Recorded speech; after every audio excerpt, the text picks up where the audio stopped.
Hello everyone, this is Nadali. I'll try to explore the editor on Moodle today.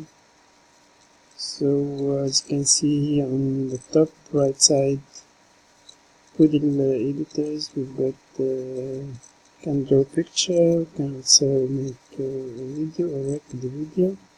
These are the two microphones for audio records, and of course you can insert or edit a table here. All these icons serve to edit paragraphs, and of course all the headings you look from head 1 to 6. You can bold anything if you like to highlight it, can bold it. Okay, I'll undo that. You can italize it. I'll undo that, and of course this icon, the toolbar toggle, is used to reduce the rows.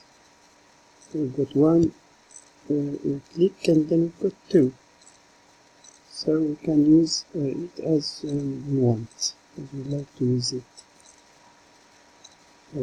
Thank you very much. It's a very rich editor. Thanks a lot for watching.